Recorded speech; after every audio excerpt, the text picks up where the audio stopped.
સ્વાધ્યાયનો પ્રશ્ન 8.11 જ્યારે ઓક્સિડેશન કરતા અને રિડક્શન કરતા વચ્ચે પ્રક્રિયા થાય ત્યારે જો રિડક્શન કરતાનું પ્રમાણ વધારે હોય તો નિમ્ન સ્તર ઓક્સિડેશન અવસ્થાવાળું સંયોજન બને છે અને ઓક્સિડેશન કરતાનું પ્રમાણ વધારે હોય ત્યારે ઉચ્ચતર ઓક્સિડેશન અવસ્થાવાળું સંયોજન બને છે.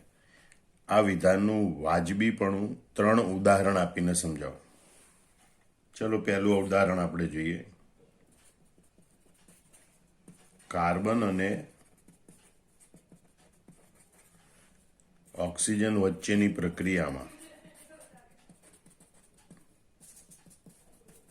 કાર્બન રિડક્શન કરતા છે જ્યારે O2 એટલે કે ઓક્સિજન એ ઓક્સિડેશન કરતા છે. જો કાર્બનનું પ્રમાણ વધારે હોય, બરોબર, બીજી રીતે કહીએ ઓક્સિજન મર્યાદિત પ્રમાણમાં હોય,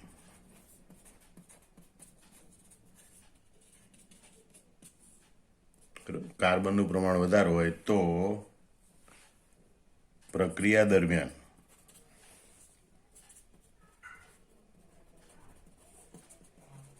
કાર્બન મોનોક્સાઇડ બને છે.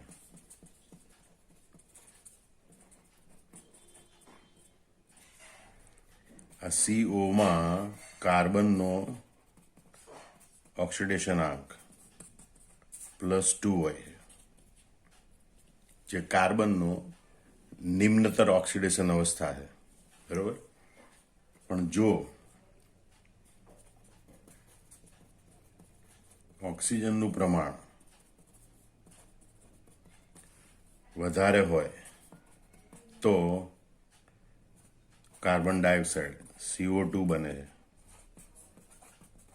જેમાં કાર્બનનો ઓક્સિડેશનાંક +4 હોય છે. આમ તમે જોઈ શકો જો રિડક્શન કરતા કાર્બન છે, રિડક્શન કરતા કાર્બન એનું પ્રમાણ વધારે હોય તો નિમ્નતર ઓક્સિડેશન અવસ્થાવાળું સંયોજન કાર્બન મોનોક્સાઇડ બને, અને ઓક્સિડેશન કરતા એટલે કે ઓક્સિજન એનું પ્રમાણ વધારે હોય, બરોબર, તો ઉચ્ચતર ઓક્સિડેશન અવસ્થાવાળો એટલે કે કાર્બન ડાયોક્સાઇડ બને, જેમાં કાર્બનની ઓક્સિડેશન અવસ્થા +4 હોય, જેને સમીકરણ સ્વરૂપે આવી રીતે દર્શાવે છે કે C solid + O2 it gives CO. સંતુલિત કરવા માટે અહીં 2 લખીએ, એટલે કે ભાઈ રિડક્શન કરતા એટલે કે કાર્બનનું પ્રમાણ વધારે હોય તો આપણને કાર્બન મોનોક્સાઇડ મળે, જેમાં કાર્બનનો ઓક્સિડેશનાંક +2 હોય. પણ જો ઓક્સિજનનું પ્રમાણ વધારે હોય તો કાર્બન ડાયોક્સાઇડ પ્રાપ્ત થાય, જેમાં કાર્બનનો ઓક્સિડેશનાંક +4 હોય છે. બીજું ઉદાહરણ જોઈએ કે ભાઈ P4 અને Cl2 વચ્ચેની પ્રક્રિયામાં ફોસ્ફરસ P4 એ રિડક્શન કરતા તરીકે અને Cl2 ક્લોરીન એ ઓક્સિડેશન કરતા તરીકે વર્તે છે. જો P4 એટલે કે આ રિડક્શન કરતાનું પ્રમાણ વધારે રાખીએ, બરોબર, તો PCl3 બને, ફોસ્ફરસ ટ્રાયક્લોરાઇડ બને, જેમાં ફોસ્ફરસની ઓક્સિડેશન અવસ્થા +3 હોય છે. એટલે રિડક્શન કરતાનું પ્રમાણ વધારે હોય તો ફોસ્ફરસની ઓક્સિડેશન અવસ્થા નીચી છે, +3 છે. જો ક્લોરીન એટલે કે ઓક્સિડેશન કરતાનું પ્રમાણ વધારે હોય તો પ્રક્રિયામાં ફોસ્ફરસ પેન્ટાક્લોરાઇડ બને છે, જેમાં ફોસ્ફરસની ઓક્સિડેશન અવસ્થા +5 હોય છે. આમ ઓક્સિડેશન કરતાનું પ્રમાણ વધારે હોય તો ઊંચી ઓક્સિડેશન અવસ્થા ધરાવતું સંયોજન ફોસ્ફરસ પેન્ટાક્લોરાઇડ મળે છે. ત્રીજું ઉદાહરણ જોઈએ આપણે કે સોડિયમ અને ઓક્સિજન વચ્ચેની પ્રક્રિયામાં સોડિયમ એ રિડક્શન કરતા તરીકે વર્તે છે, જ્યારે ઓક્સિજન એ ઓક્સિડેશન કરતા તરીકે વર્તે છે, બરાબર. રિડક્શન કરતા એટલે કે સોડિયમનું પ્રમાણ વધારે હોય તો Na2O એટલે કે સોડિયમ ઓક્સાઇડ બને, જેમાં ઓક્સિજનનો ઓક્સિડેશનાંક -2 હોય છે, બરાબર. 4Na + O2 gives 2Na2. અને જો O2નું પ્રમાણ વધારે હોય, બરોબર, તો Na2O2 સોડિયમ પેરોક્સાઇડ બને, જેમાં ઓક્સિજનનો ઓક્સિડેશનાંક -1 હોય છે, બરોબર. એ સમીકરણ આપણે આવી રીતે દર્શાવી શકીએ Na plus O2 gives Na2O2. Sodium પેરોક્સાઇડમાં ઓક્સિજનનો ઓક્સિડેશનાંક માઇનસ વધારે પ્રમાણ ઓક્સિજનનું રાખીએ ત્યારે સોડિયમ પેરોક્સાઇડ બને છે. સ્વાધ્યાયનો પ્રશ્ન 8.12 આલ્કલાઇન પોટેશિયમ પરમેંગેનેટ અને એસિડિક પોટેશિયમ પરમેંગેનેટ બંને ઓક્સિડેશન કરતા છે.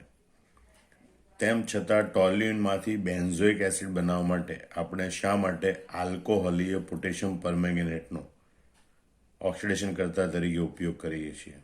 બરોબર. આ પ્રક્રિયા માટેનું સમતોલિત રેડોક્સ સમીકરણ લખે. શા માટે આવું સમજાવો? તો એસિડિક માધ્યમમાં કેમિનોફોર વડે ટોલ્યુઇનનું ઓક્સિડેશન થાય એટલે બેન્ઝોઇક એસિડ બને. ટોલ્યુઇનનું સૂત્ર આ પ્રમાણે લખાય: બેન્ઝીન વલય ઉપર CH3. આ બેન્ઝીન વલય છે એ પછીથી તમારે ભણવાનું આવશે. એ બેન્ઝીન વલય ઉપર CH3 સમૂહ છે એ COO સમૂહમાં રૂપાંતર પામે એટલે બેન્ઝોઇક એસિડ બને. આને કહેવાય ટોલ્યુઇન અથવા કહેવાય મિથાઇલ બેન્ઝીન. આને કહેવાય બેન્ઝોઇક એસિડ. હવે મિથાઇલ સમૂહમાં 3 હાઇડ્રોજનનો ઓક્સિડેશનાંક +1 પ્રમાણે ટોટલ +3 થાય તો એને સંતુલિત કરવા માટે કાર્બનનો ઓક્સિડેશનાંક -3 હોય. જ્યારે COO સમૂહમાં કાર્બનનો ઓક્સિડેશનાંક +3 હોય.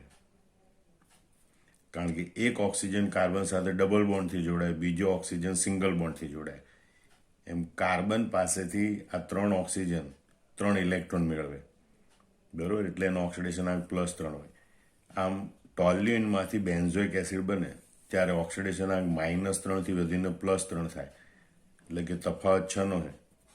એટલે એમ કહેવાય કે ભાઈ ઓક્સિડેશન આંકમાં વધારો થાય. કેટલાનો? 6 નો. હવે એસિડિક માધ્યમમાં MnO4- ની ખાસિયત એ છે કે MnO4- છે એ Mn2+ આયનમાં રૂપાંતર પામે. એનો ઓક્સિડેશન આંક MnO4- માં +7 હોય એ ઘટીને +2 થાય. એટલે કહેવાય કે ભાઈ ઓક્સિડેશન આંકમાં ઘટાડો.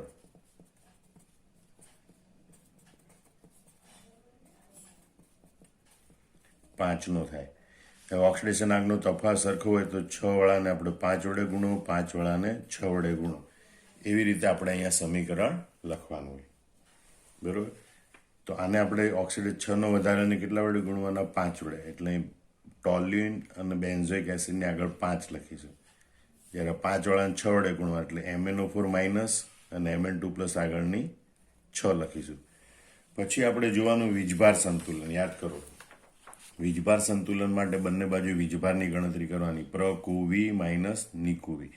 પ્રક્રિયકનો વીજભાર -1 × 6 એટલે -6. માઇનસ નિપજનો વીજભાર 2 × 6 એટલે +12. બરોબર. એટલે -6 - 12 બરાબર -18. માઇનસ ચિહ્ન આવે તો ડાજ H+, OH-. એનો મતલબ કે ડાબી બાજુ એટલા H+ ઉમેરવાના. એસિડિક માધ્યમ છે માટે. બેઝિક માધ્યમ હોય તો OH- ઉમેરવાના હોય. એનો મતલબ 18H+ એ આપણે ડાબી બાજુ એટલે કે પ્રક્રિયક તરફ ઉમેરવાના. હવે ઓક્સિજન હાઇડ્રોજન પરમાણુ સંતુલન. બરોબર. તો એના માટે જે તરફ જેટલા ઓક્સિજન ખૂટતા હોય એટલા પાણીના અણુ ઉમેરવાના. આ બાજુ 6 ચોક 24 ઓક્સિજન છે પ્રક્રિયક તરફ. નિપજ તરફ આપણે જોઈએ તો અહીંયા 2 ઓક્સિજન અને એવા 5 અણુ એટલે 5 × 10 ઓક્સિજન છે. એનો મતલબ કે નિપજ તરફ 24 - 10 એટલે કે 14 ઓક્સિજન ખૂટે. અને માટે આપણે નિપજ તરફ 14 ઓક્સિજન લખવા પડે. એટલે કે 14 H2O ઉમેરવા પડે. 14 ઓક્સિજન વધારવા માટે આપણે. તો આ રીતે આપણને સંતુલિત સમીકરણ મળે કે જેમાં એસિડિક માધ્યમમાં ટોલ્યુઇનનું ઓક્સિડેશન થઈ બેન્ઝોઇક એસિડ મળે છે. હવે આપણે જોઈએ બેઝિક માધ્યમમાં કેમિનોફોર વડે ટોલ્યુઇનનું ઓક્સિડેશન. ટોલ્યુઇનનું ઓક્સિડેશન થઈ બેન્ઝોએટ આયન બને છે. બેઝિક માધ્યમમાં બેન્ઝોઇક એસિડને બદલે OH- ની હાજરીને કારણે COO- આયન સ્વરૂપે મળે એટલે બેન્ઝોએટ આયન બને. બેન્ઝોઇક એસિડ એ બેન્ઝોએટ આયન સ્વરૂપે હોય. પણ બીજી મહત્વની બાબત છે કે MnO4 માઇનસનું બેઝિક માધ્યમમાં રિડક્શન થઈ MnO2 બને. એસિડિક માધ્યમ હોય તો એનું રિડક્શન થઈ Mn2 પ્લસ બને, યાદ રાખવાનું. બેઝિક માધ્યમમાં એનું MnO4 માઇનસ છે, બરોબર, એનું રિડક્શન થઈ MnO2 બને. હવે અહીંયા કાર્બનનો ઓક્સિડેશનાંક -3 છે, એ વધીને +3 થાય એમાં, એટલે અહીંયા ઓક્સિડેશન આંકમાં વધારો એ 6નો છે, જ્યારે અહીંયા ઓક્સિડેશન આંક MnO4માં +7 થી ઘટીને અહીંયા +4, એટલે કે ઓક્સિડેશન આંકમાં ઘટાડો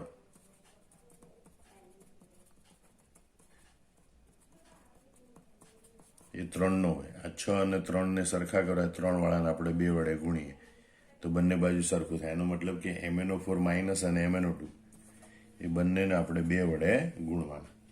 હવે વીજભાર સંતુલન માટે જોઈએ તો અહીંયા -1 ગુણ્યા 2 એટલે -2 છે, અહીંયા -1 ગુણ્યા 1 એટલે કે આખો એક જ અણુ છે. આ +3 તો એનો ઓક્સિડેશન આંક છે, -1 ગુણ્યા 1 અણુ.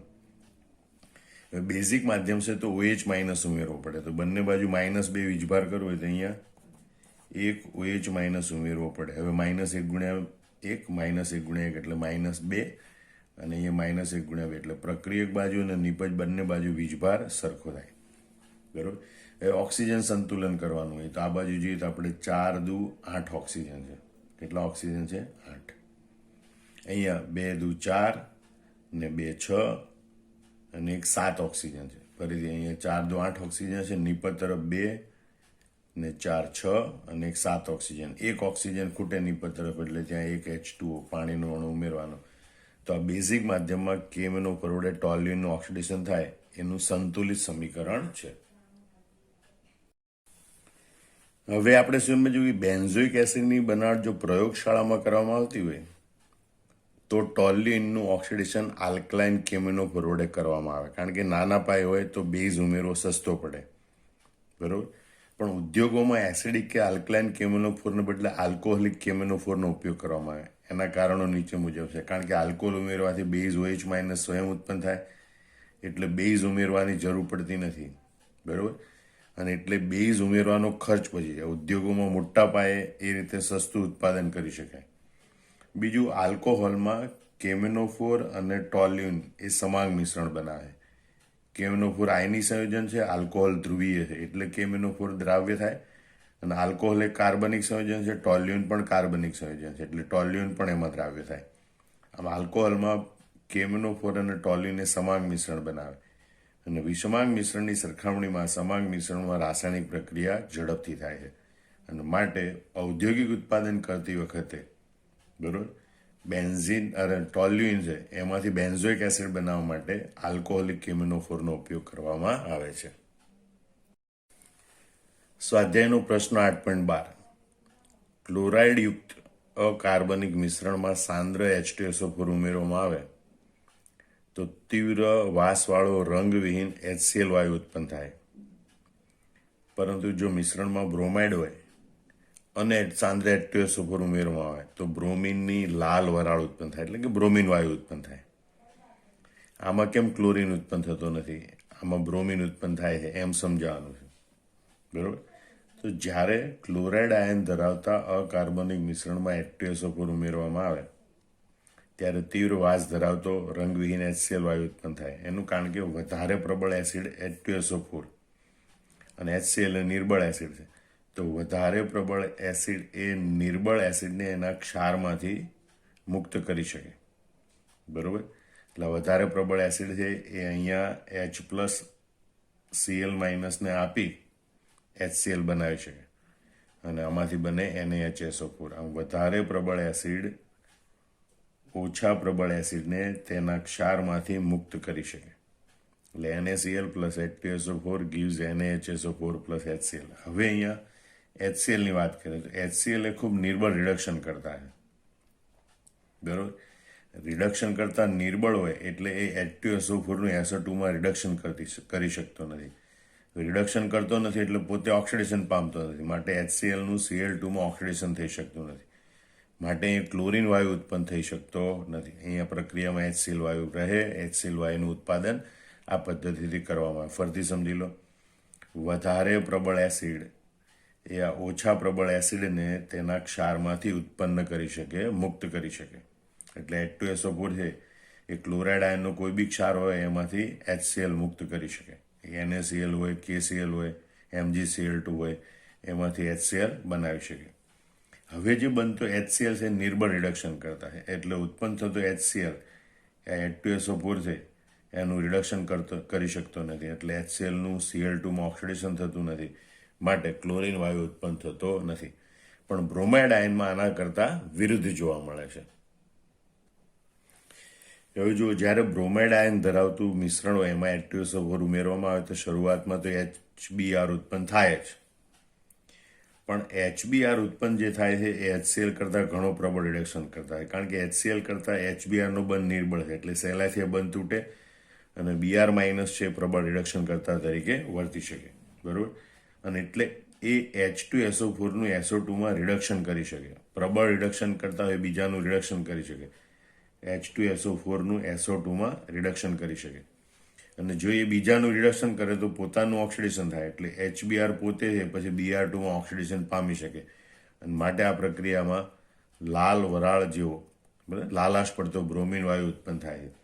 એટલે શરૂઆતમાં તબક્કામાં તો જો બ્રોમાઇડ આયન ધરાવતું દ્રાવણો એની સલ્ફ્યુરિક એસિડ જોડે પ્રક્રિયા કરીએ એટલે H એક Br સાથે જોડાય NaHSO4 બને, એટલે આ રીતે HBr ઉત્પન્ન થાય. પણ HBr પ્રબળ રિડક્શન કરતા એટલે ઉત્પન્ન થયેલો HBr આ સલ્ફ્યુરિક એસિડ છે બરાબર, એનું રિડક્શન કરે SO2માં, અને એનું રિડક્શન કરીએ દરમિયાન HBrનું પોતાનું Br2માં ઓક્સિડેશન થાય, માટે એ પ્રક્રિયા દરમિયાન બ્રોમિન ઉત્પન્ન થાય છે. આમ HCl એ નિર્બળ રિડક્શન કરતા છે, એટલે એ રિડક્શન કરી શકતો નથી, પોતાનું ઓક્સિડેશન થઈ શકતું નથી, એટલે ક્લોરીન ઉત્પન્ન કરતો નથી. પણ HBr એ પ્રબળ રિડક્શન કરતા છે, એટલે H2SO4નું રિડક્શન કરે એટલે પોતાનું ઓક્સિડેશન થાય અને Br2 બને છે.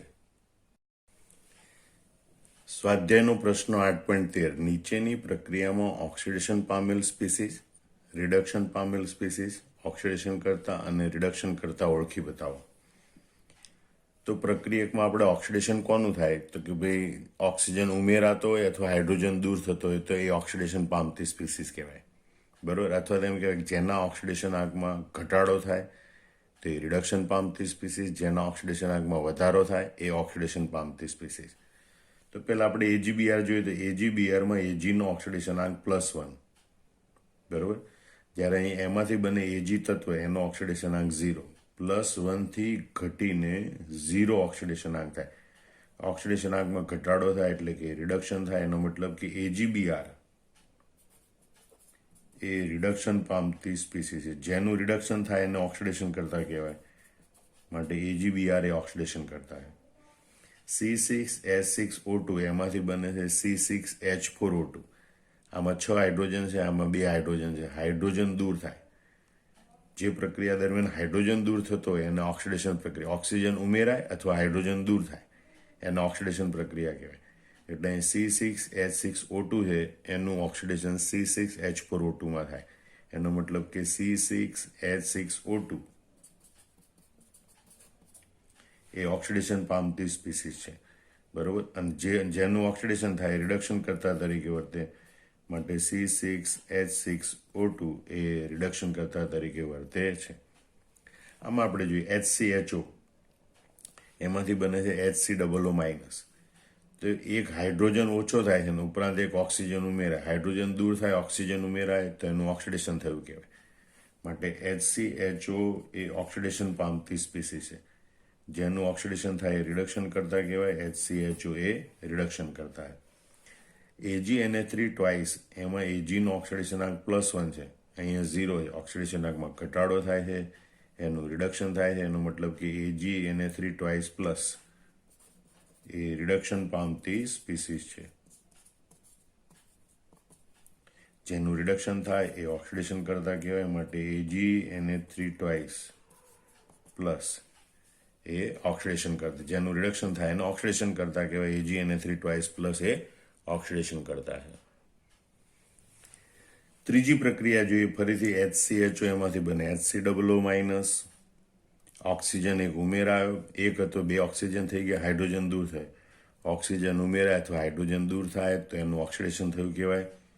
HCHO એ ઓક્સિડેશન પામતી સ્પીસીસ છે અને માટે HCHO જેનું ઓક્સિડેશન થાય એને રિડક્શન કરતા કહેવાય, એટલે HCHO એ રિડક્શન કરતા. Cu2 છે, એમાંથી Cu2માં કોપરનો ઓક્સિડેશન આંક +1 થઈ જાય, ઓક્સિડેશન આંકમાં ઘટાડો થાય, એનું રિડક્શન થયું કહેવાય. માટે અહીં આપણે કહીએ કે ભાઈ Cu2+ એ રિડક્શન પામતી સ્પીસીસ જેનું રિડક્શન થાય એ ઓક્સિડેશન કરતા કહેવાય, એટલે કે Cu2+ એ અહીંયા ઓક્સિડેશન કરતા છે. N2H4 એમાંથી બને N2, હાઇડ્રોજન દૂર થાય છે, હાઇડ્રોજન દૂર થાય તો એનું ઓક્સિડેશન થયું કહેવાય. એનો મતલબ કે N2H4 એ ઓક્સિડેશન પામતી સ્પીસીસ છે જેનું ઓક્સિડેશન થાય એને રિડક્શન કરતા કહેવાય, એટલે N2H4 એ રિડક્શન કરતા છે. H2O2 બરાબર, એમાંથી એક ઓક્સિજન દૂર થાય, ઓક્સિજન દૂર થાય તો રિડક્શન થયું, ઓક્સિજન ઉમેરાય તો ઓક્સિડેશન, ઓક્સિજન દૂર થાય તો રિડક્શન. અહીં H2O2માં 2 ઓક્સિજન છે, એક જ ઓક્સિજન છે, એક ઓક્સિજન દૂર થાય. અથવા તો ઓક્સિડેશન આંક પણ જુઓ, અહીં -1 છે ઓક્સિડેશન આંક બરાબર, એમાંથી ઘટીને -2 થાય, ઓક્સિડેશન આંકમાં ઘટાડો થાય તો રિડક્શન થયું કહેવાય. આમ H2O2 એ રિડક્શન પામતી સ્પીસીસ છે, એટલે અહીંયા H2O2 એ ઓક્સિડેશન કરતા તરીકે વર્તે છે. અહીંયા તમે જો Pb તત્વ સ્વરૂપે એનો ઓક્સિડેશન આંક 0 છે, ત્યાંથી વધી અને ઓક્સિડેશન આંક અહીંયા ભૂલથી બીજા સમીકરણનો ભાગ લખાઈ ગયો, સુધાર્યો હોય કે PbS + PbO2 gives +2H2SO4 gives 2PbSO4 + 2H2O. અહીંયા પીબીનો ઓક્સિડેશન આંક 0 છે, ત્યાંથી વધીને +2 થાય છે, એટલે કે પીબીના ઓક્સિડેશન આંકમાં વધારો થાય, એટલે કે પીબીનું ઓક્સિડેશન થાય છે. એટલે અહીંયા પીબી સોલિડ એ ઓક્સિડેશન પામતી સ્પીસીસ છે જે ઓક્સિડેશન પામે રિડક્શન કરતા તરીકે વર્તે. PbO2માં પીબીનો ઓક્સિડેશન આંક +4 છે અને એ ઘટીને +2 થાય બરાબર, એટલે કે એનું રિડક્શન થાય. એટલે અહીંયા PbO2 એ રિડક્શન પામતી સ્પીસીસ છે, એટલે કે PbO2 એ આ પ્રક્રિયામાં ઓક્સિડેશન કરતા તરીકે વર્તે. છેલ્લી પ્રક્રિયા સુધારી છે, ફરીથી ધ્યાનથી જોઈ લેજો. Pb solid + PbO2 solid + 2H2SO4 aqueous, it gives 2PbSO4 + 2H2O. એમાં લેડ છે એનું રિડક્શન થઈને PbSO4 બને, PbO2 છે બરાબર, સોરી લેડ છે એનું ઓક્સિડેશન થઈને PbO2 બને, અને PbO2 છે એનું રિડક્શન થઈને PbSO4 બને. બંનેમાંથી PbSO4 બને. એમાં એક સ્પીસીસ છે એનું ઓક્સિડેશન થાય છે, બીજી સ્પીસીસ છે એનું રિડક્શન થાય છે.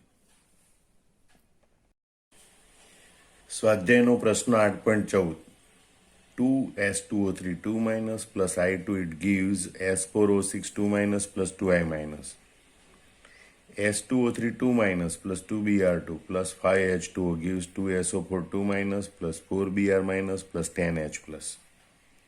ઉપરોક્ત પ્રક્રિયામાં રિડક્શન કરતા થાયોસલ્ફેટ છે બંનેમાં, એ આયોડિન અને બ્રોમિન સાથે જુદી જુદી પ્રક્રિયા શા માટે આપે છે? હવે એના માટે થાયોસલ્ફેટ જવાબદાર નથી, પણ આયોડિન અને બ્રોમિનની લાક્ષણિકતા જવાબદાર છે. એ આપણે જોઈએ કે ભાઈ થાયોસલ્ફેટ છે એની સાથે આયોડિન અને બ્રોમિનની પ્રક્રિયાથી આપણને જુદી જુદી નિપજો કેમ મળે? નકર પ્રક્રિયક તો એક જ છે, અને આયોડિન અને બ્રોમિન એક જ સમૂહ 17ના હેલોજન તત્વ છે, છતાંય જુદી જુદી નિપજો શા માટે મળે આપણને? તો આપણે જોઈએ કે ભાઈ S2O3 2- એમાં સલ્ફરનો ઓક્સિડેશન આંક +2 છે. S4O6 2- એમાં સલ્ફરનો ઓક્સિડેશન આંક 2.5 છે, એટલે અહીંયા ઓક્સિડેશન આંક +2 થી વધીને +2.5 થાય છે. જ્યારે SO4 2- એમાં સલ્ફરનો ઓક્સિડેશન આંક +6 છે, એટલે કે અહીંયા ઓક્સિડેશન આંક +2 થી વધીને +6 થાય છે, એટલે અહીં ઓક્સિડેશન આંકમાં ઓછો વધારો થાય છે, અહીંયા ઓક્સિડેશન આંકમાં મોટો વધારો થાય છે બરાબર. તો અહીંયા એવું કેમ બને? તો કે ભાઈ એનું કારણ એ છે કે બ્રોમિન એ આયોડિન કરતાં પ્રબળ ઓક્સિડેશન કરતા છે. ઓક્સિડેશન કરતાનો ક્રમ આ પ્રમાણે છે: fluorine is greater than chlorine is greater than bromine is greater than iodine બરાબર. એટલે બ્રોમિન એ આયોડિન કરતાં પ્રબળ ઓક્સિડેશન કરતા છે. પ્રબળ ઓક્સિડેશન કરતાની ખાસિયત હોય કે આપેલા ઘટકનું ઉચ્ચતર ઓક્સિડેશન અવસ્થામાં ઓક્સિડાઇઝ કરે. જ્યારે નિર્બળ ઓક્સિડેશન કરતા હોય એ ઓક્સિડેશન કરે ખરું, પણ એ નિમ્ન સ્તર ઓક્સિડેશન અવસ્થામાં ઓક્સિડાઇઝ કરે. બરોબર. અહીંયા બ્રોમિન એ પ્રબળ ઓક્સિડેશન કરતા છે, એટલે S2O3 માં રહેલા સલ્ફરનું ઉચ્ચતર ઓક્સિડેશન અવસ્થા ધરાવતા, બરોબર, એટલે કે +6 ઓક્સિડેશન અવસ્થા ધરાવતા SO4 માં ઓક્સિડાઇઝ કરે. બ્રોમિન પ્રબળ ઓક્સિડેશન કરતા છે, માટે S2O3 નું ઊંચી ઓક્સિડેશન અવસ્થા ધરાવતા SO4 આયનમાં રૂપાંતર કરી શકે. જ્યારે નિર્બળ ઓક્સિડેશન કરતા આયોડીન એ નિર્બળ ઓક્સિડેશન કરતા છે, એટલે S2O3 માં રહેલા સલ્ફરનું ઓક્સિડેશન તો કરે, પણ એ નિમ્નતર ઓક્સિડેશન અવસ્થા ધરાવતા S4O6 માં જ માત્ર ઓક્સિડાઇઝ કરી શકે. એને છેક ઉચ્ચ ઓક્સિડેશન અવસ્થા ધરાવતા SO4 માં ઓક્સિડાઇઝ કરી શકે નહીં. એટલે આયોડીન છે એ S2O3 માં રહેલા સલ્ફરનું નિમ્નતર ઓક્સિડેશન અવસ્થા ધરાવતા S4O6 માં ઓક્સિડેશન કરી શકે. બ્રોમિન પ્રબળ ઓક્સિડેશન કરતા છે, માટે તે S2O3 માં રહેલા સલ્ફરનું ઉચ્ચ ઓક્સિડેશન અવસ્થા ધરાવતા, બરોબર, એ SO4 માં એનું ઓક્સિડેશન કરી શકે છે. અને માટે થાયોસલ્ફેટ છે એ આયોડીન અને બ્રોમિન સાથેની પ્રક્રિયામાં આપણને જુદી જુદી નિપજ આપે છે.